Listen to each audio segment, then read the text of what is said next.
So good morning. My name is Will Chu. I'm a faculty member in the Material Science and Engineering Department here at Stanford. I'm also a member of the Precourt Institute for Energy.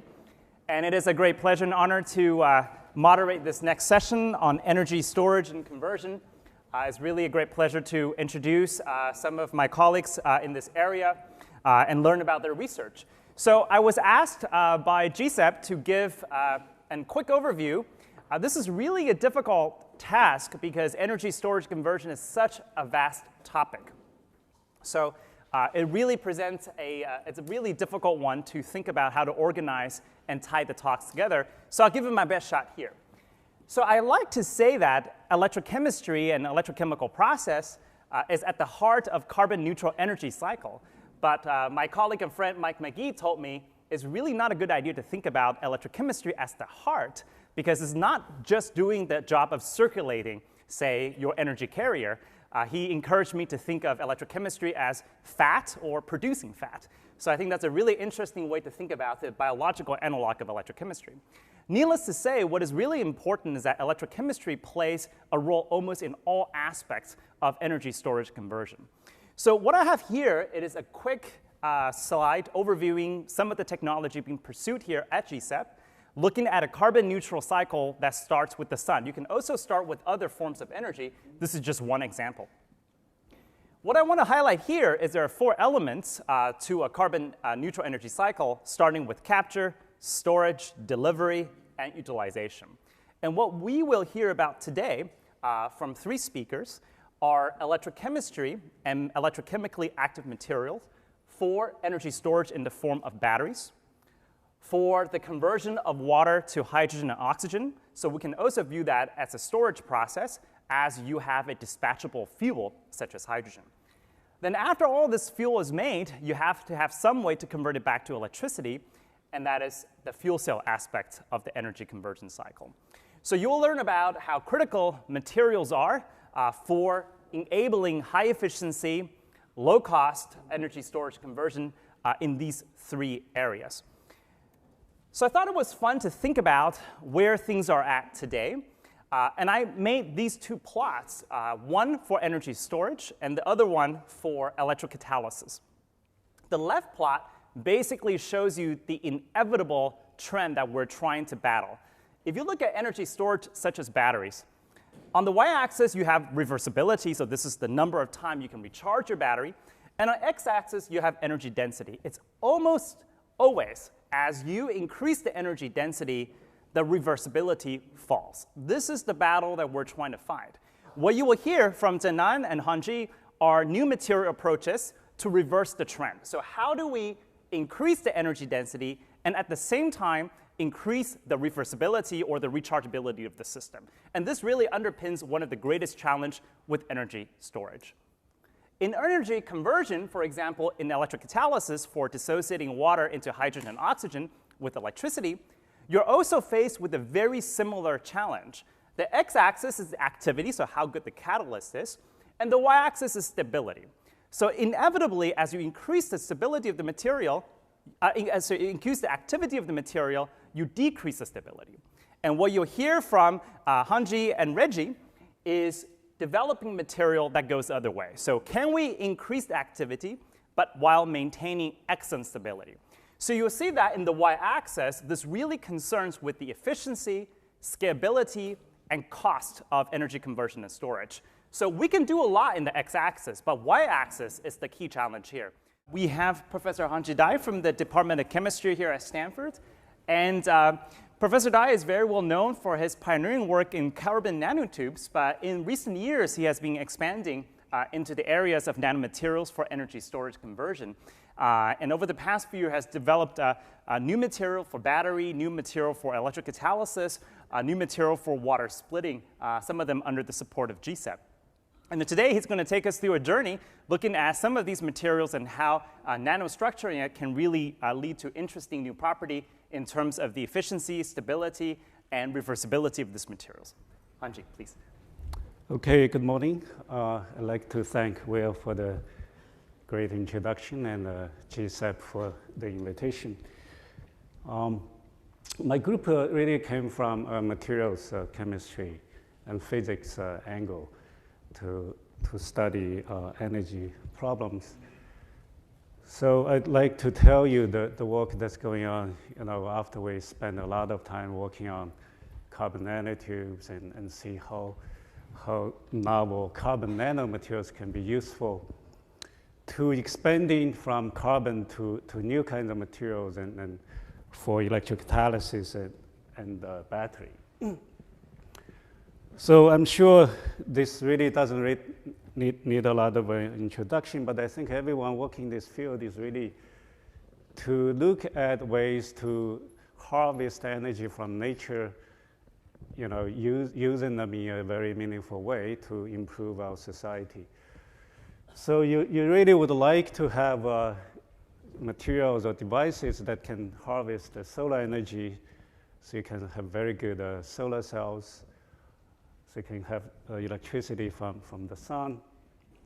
But quite often, your energy can, you cannot use all this energy or all this electricity, so you would like to store them. In that sense, you would like to have very good batteries, okay? Or you could think of ways of converting solar energy or wind, hydro, that we have a lot of in nature, into chemical energy, right? Like make very clean hydrogen fuels. So everything here really comes down to materials, catalysis, okay, electrodes. How do you make things better, more stable, at lower cost? So the two main areas in my group to approach these materials problems in renewable energy is really in two areas. One is make electrocatalysts that may be more active, more stable, as Will was saying, but also at a very low cost, okay? And so that's one of the areas. But then we also would like to make batteries that may be a little different from what we had before, right? So people have been improving lithium-ion batteries over 30 years or so and making progress steadily but very slowly. So can we actually have new kinds of batteries that runs with different materials, maybe at much lower cost, maybe we'll have less safety issues than lithium-ion batteries. So I'd like to share with you the story we had recently on making aluminum-ion battery, okay? All right, so the first topic is really about splitting water into hydrogen and oxygen, and I think it's really something that most of us, if not all of us, have done when we were kids, right? So we take water, put salt in it, and put electrodes into it, and try to apply a voltage and get hydrogen and oxygen gas out of these two electrodes. Now, there are two reactions in this system. One is hydrogen evolution, which is HER, okay, hydrogen evolution reaction, and the other one is oxygen evolution reaction. So both have to happen at the same time, and theoretically, the voltage you would need is only 1.23 volts. Okay, so it's relatively low energy to get this reaction to go, but in reality, you actually have a lot of so-called overpotential. So you really have to supply more voltage than necessary thermodynamically in order to get these gases to evolve. And simply because these are really multiple proton or electron processes, so there are lots of kinetic barrier you have to overcome, okay? So for these reactions, typically you would need precious metal as the catalyst to get very high activity, okay, to lower the overpotential. So for the hydrogen side is typically platinum being the best catalyst, and then for the oxygen side is the iridium oxide as the best catalyst, okay? So in that case, you would be able to get a 1.5 to 1.6 volt to get these two reactions to happen simultaneously. And in industry these days, for this water splitting in basic solutions, in order to lower the cost, typically the catalyst for HER is nickel.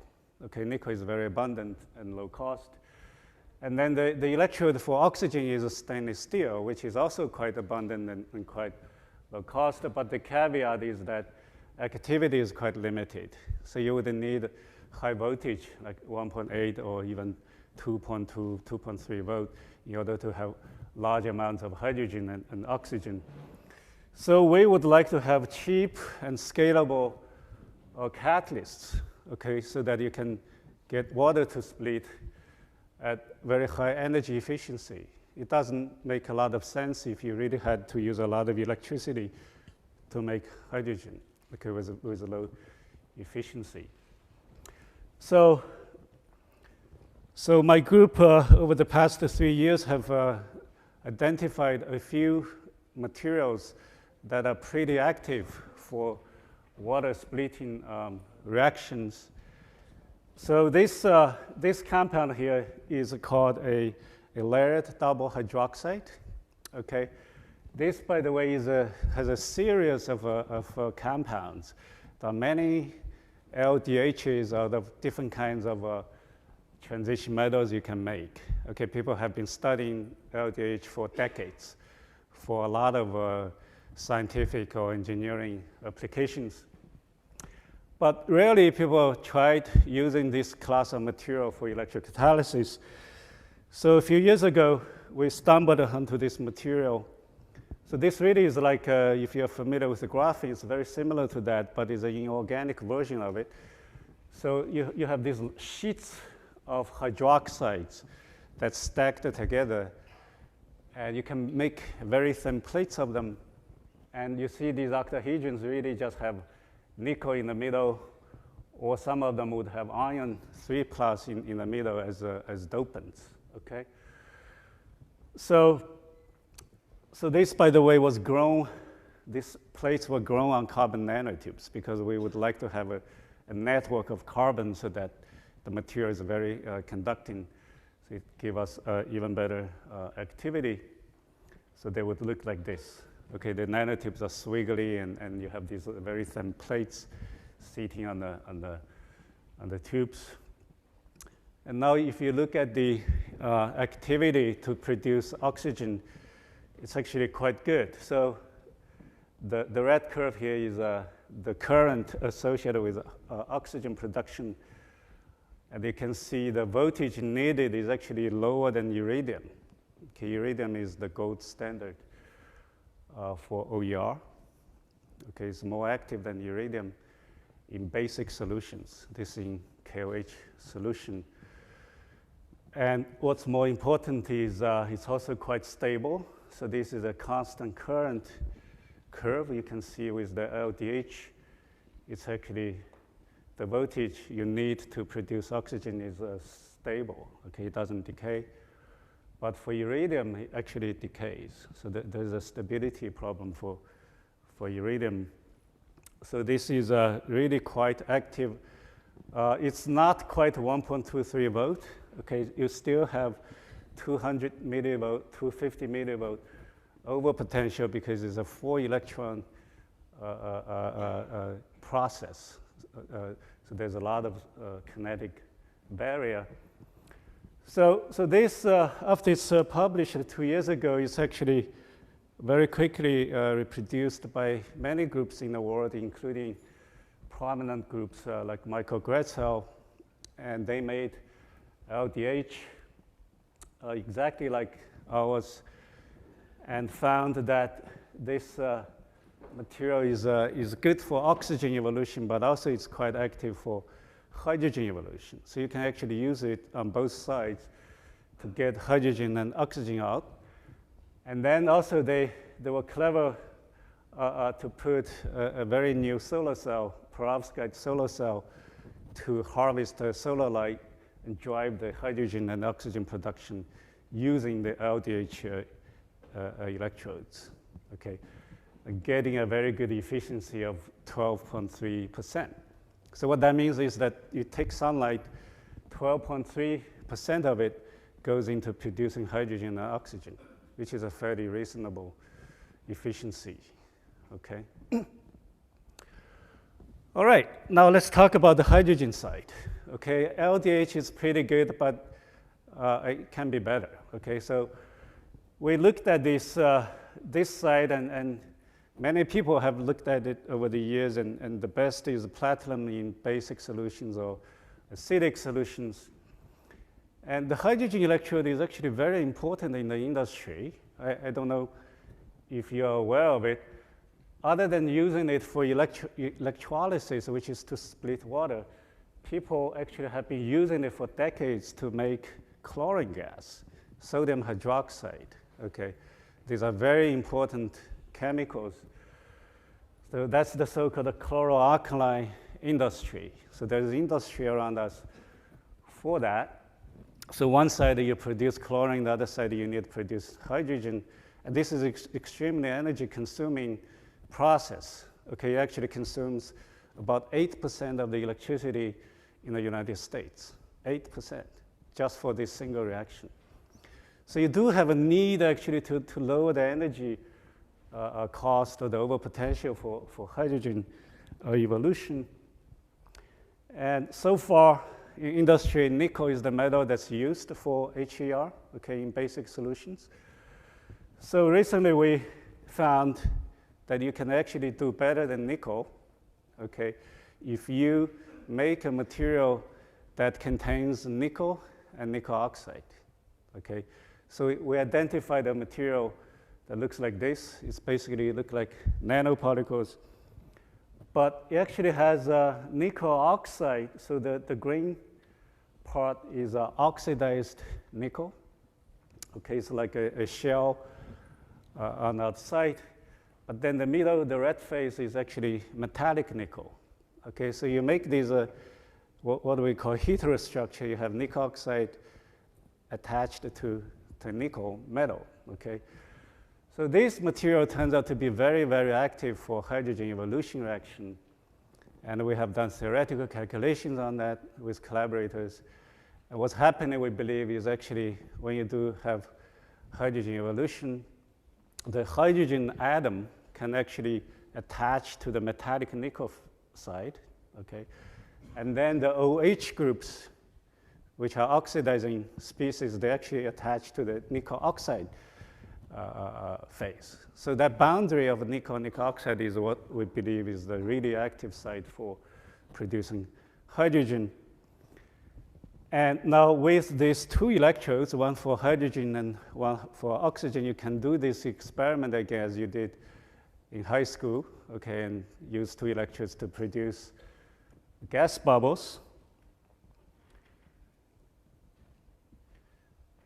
I'm not sure if the movie is playing. Oops. Take a look here.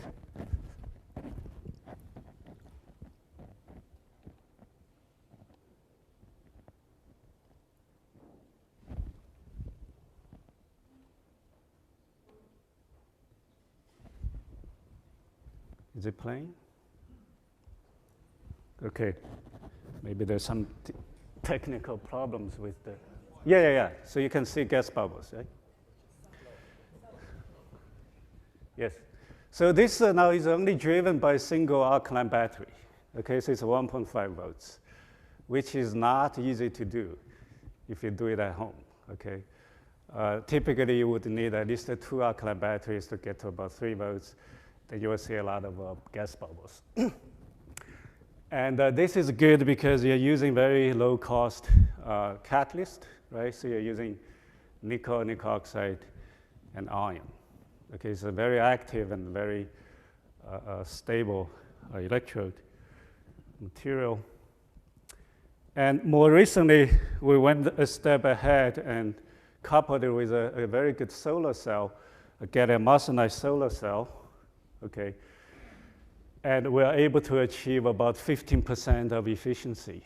Okay, so 15% of the sunlight is now going into producing hydrogen and oxygen. And what I want to point out is really look at this red curve here is the 2 electrodes we made. And you can see we only need about 1.7 volt or so to produce 200 milliamp per centimeter square current. okay? So that's a current that you really need in industry to make these gases, okay, 1.7 volt.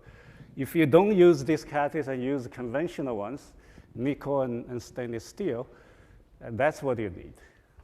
Okay, you need about 2.4 volt. So that's a very large reduction in the voltage you need to produce the gases. So what's also important is that it's quite stable. Okay, you can do this for 500 hours without much decay. Okay, so we figured out ways to stabilize these catalysts. And we also are able to drive the water splitting using lamplight. Okay, you can do this at night. You don't need solar light. So here's a video you can, if we place, try this again.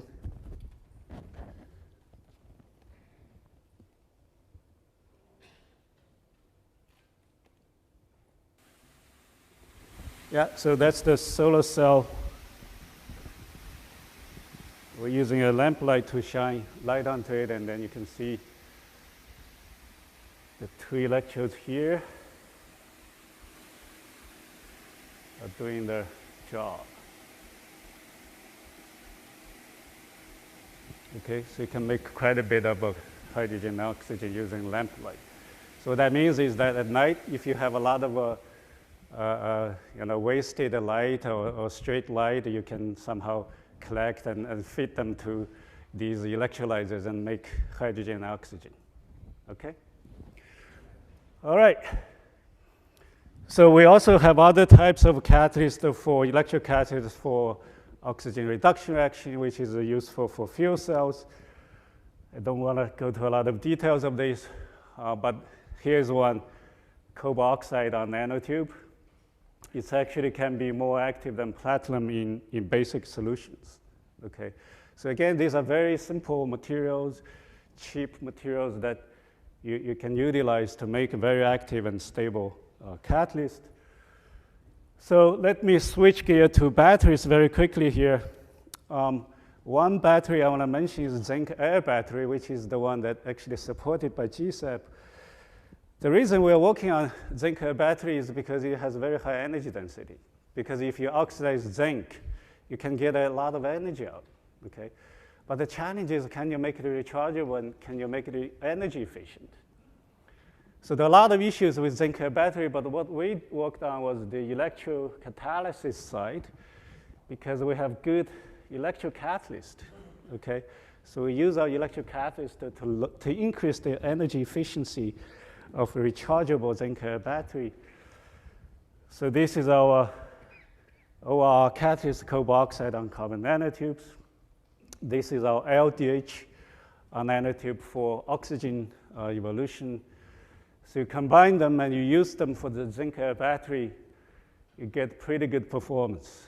Okay, so this is a rechargeable zinc air battery over many cycles, and potentially this can really lead to very high efficiency, well, higher efficiency zinc air rechargeable battery in the future using these electrocatalysts. And lastly, I want to tell you this aluminum ion battery story.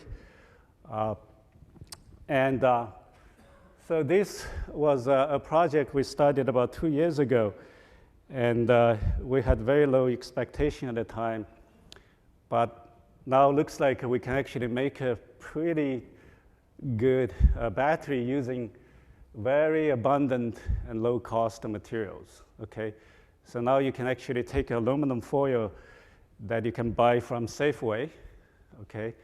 And graphite powder you can buy from Alibaba or anywhere, from your pencil lead, whatever. And then these two are the two electrodes, but this electrolyte is actually a little special. It's made of salt. Okay, this organic salt plus aluminum chloride. Remarkably, you mix them together, it makes a liquid. Okay, because there's so much entropic gain by mixing intimately, it actually lowers the melting point a lot. So it becomes a liquid at room temperature by mixing solids. Okay, it's fairly remarkable. But we didn't do this part. This is known for 30 years or 40 years. Okay, ionic liquids. And if you mix them in the right ratio, it's also known for many decades that you have these ions. You have aluminum chloride ions. So with this recipe, it looks very simple, right? You can actually put them together and make a battery that works pretty reasonably well. So this side is essentially aluminum foil being oxidized, right? So this side going this way is oxidation of aluminum, or it can be reduced. Okay, you can reduce and make aluminum. And in fact, this reaction has been studied for decades for electroplating of aluminum metal. Okay, it's an electrodeposition technique in ionic liquids. And people have known this, and they have also looked for an electrode that can couple with aluminum to make a battery. That has also been going on for 30 years, 20 years. Okay, so what is the best electrode you can use to combine with this reaction to make a battery? So that's been a very old problem. And 2 years ago, we actually tried about 150 compounds on this side. Okay, try to combine with aluminum. But at the end, we accidentally found that if you mix graphite into some oxides and try to make a battery, you actually get some battery behavior, and you get some capacity. Okay. And then we figured out it's not the oxide that's giving the capacity, it's the graphite. So it's a very accidental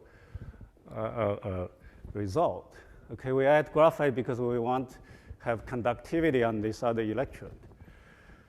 So now we know what's going on. It's actually these anions, okay, that's actually intercalating in between the graphite. And when this anion goes in, this side has to be neutral, so the carbon gets positively charged or gets oxidized. Okay? And when the anions come out, they get reduced.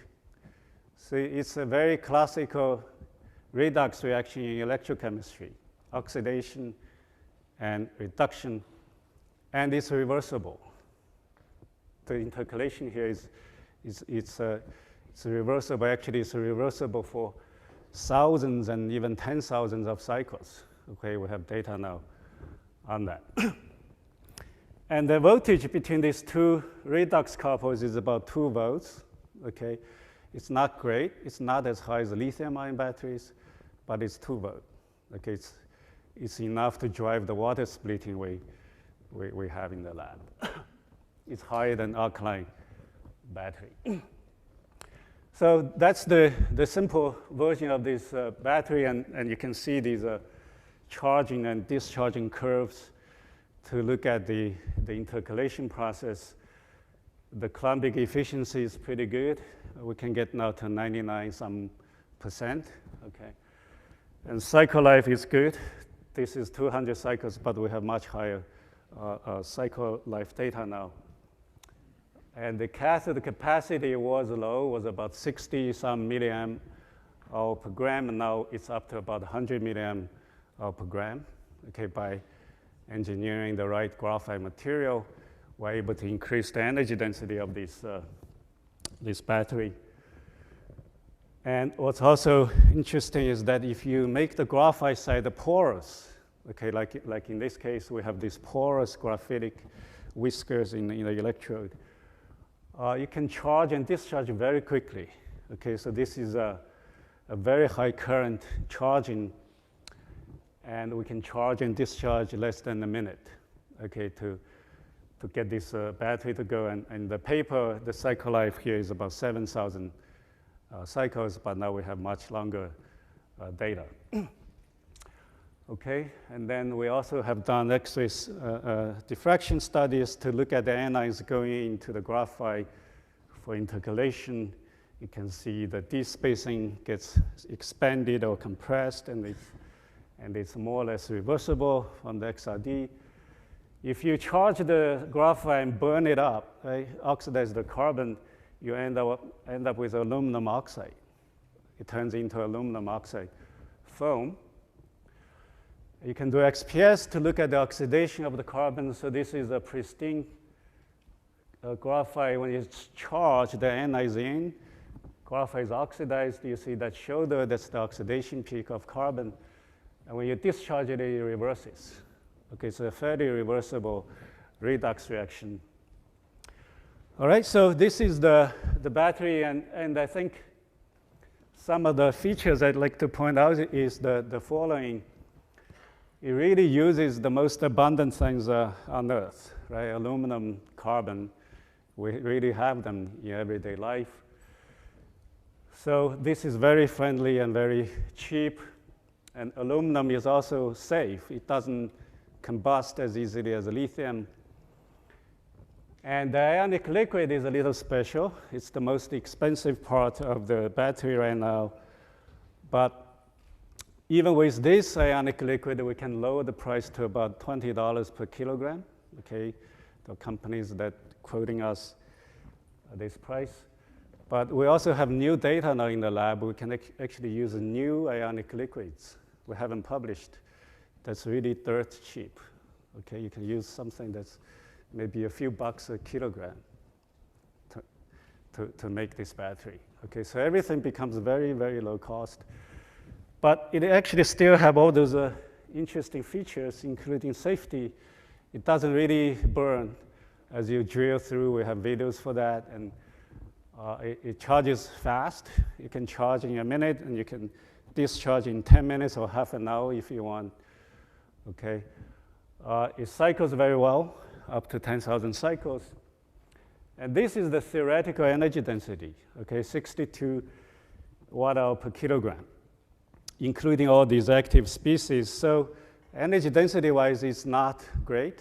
Okay, it's not supposed to be a competitor of lithium-ion batteries. But I think it's actually a pretty reasonable one to think about replacing lead-acid batteries, which actually holds the largest market of battery.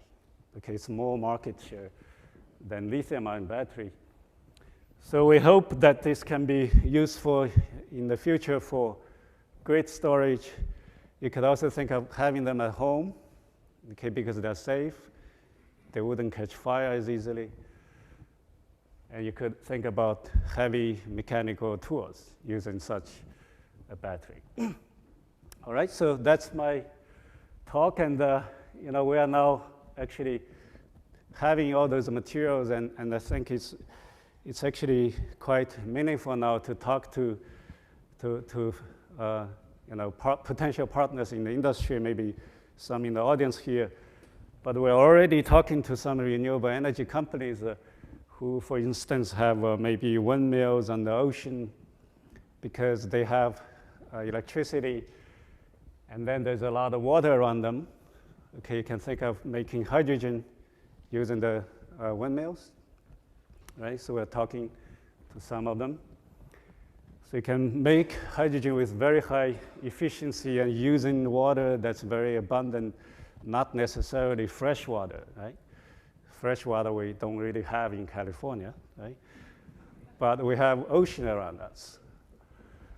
And we also hope to have batteries like this to become really useful. And I think working with people in the industry would make that happen. Okay, so I'd like to thank the people in my group who did the work, as well as the collaborators here, as well as in other countries. Thank you very much.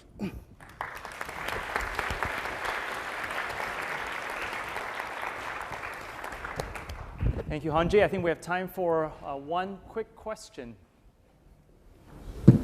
How would you compare this to flow batteries and lithium-ion batteries in the energy storage space?